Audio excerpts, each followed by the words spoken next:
Hey guys, Ben, Pro Site Coach here in Texas. This one might be a little longer just because the topic I want to cover.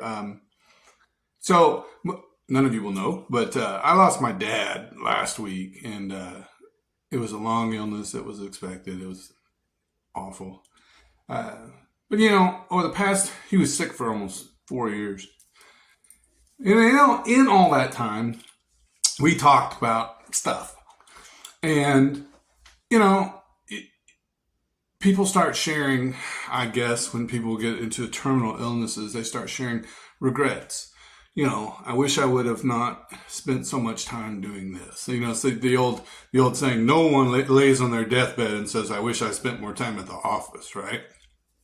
But, yeah, he did that and said, I wish I'd have done this. I wish I would have let this go. I wish I would have not worried about that.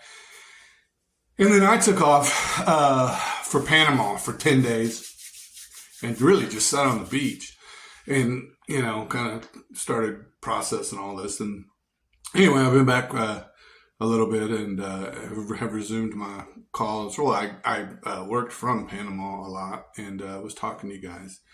And I caught myself listening to people several times that and I'm just a few examples I can remember. Well, he doesn't pay enough attention to the children, so he should have supervised access. Well, what the hell does that mean? Pays enough attention. And what's going to be the outcome there? You're going to go to court and go argue and get into a multi-year battle about whether he pays enough attention to the kids?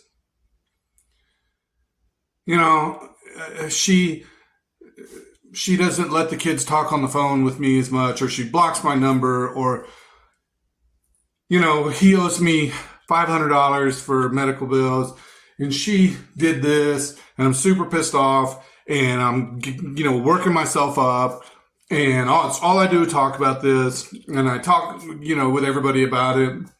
And my new marriage is suffering because of the stress it's causing, but I don't care because I need to, be right. Okay. Let me tell you, I have two exes and my first ex and we split almost 19 years ago. I'm 48. And so I'm ahead of most of you in this game. So we've graduated our two kids and we're done. Let me tell you, if you want to go back to court, focus on that stuff. Drill down into child support. Maximize it. Review it every 3 years. You're going to go back to court. If you want to have peace and sanity in your world, you don't have to become friends with your ex. You don't have to hang out and do dinner. But you can pick your battles. And unfortunately, many of us, especially early on in the process of recent divorce, emotions are still big, and people get so bent over the stupidest shit, and you just end up losing time, and you're with your kids and you're focused on your ex. You're with your kids and you're telling them how crappy their other parent is. And you will deny it, but only you know the truth. And so I thought about that this week, from my dad of, some of the things he just says, this was never important, and yet I focused a lot of energy on it, and I shouldn't have because I wasted a whole bunch of time. Hell, I do it. I work too much. I stress out all the time about what I do for work. And, I don't travel enough. Oh my gosh, the list is endless of stupid things that I focus on. But what about you? And in this game of divorce, do you really need to squeeze your ex for support? I get the intent of support, but did the cost of raising your child just magically increase at the 3-year mark? because you know you're going to piss off your ex when he or she gets the letter in the mail from the AG saying your ex is elected to review child support. So we'll see you at court. Anger. Anger causes fight.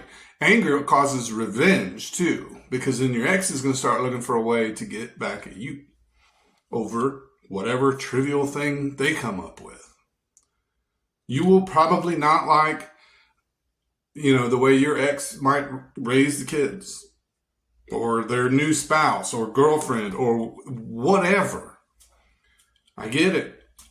But I used to have a saying with my first ex, and I said, as long as the kids come back happy, healthy, and with clothes on, I'm not asking any questions. I don't want to know. I don't want to know what y'all did, really. I mean, unless the kid's telling me. I'm not asking questions. I'm not interviewing them.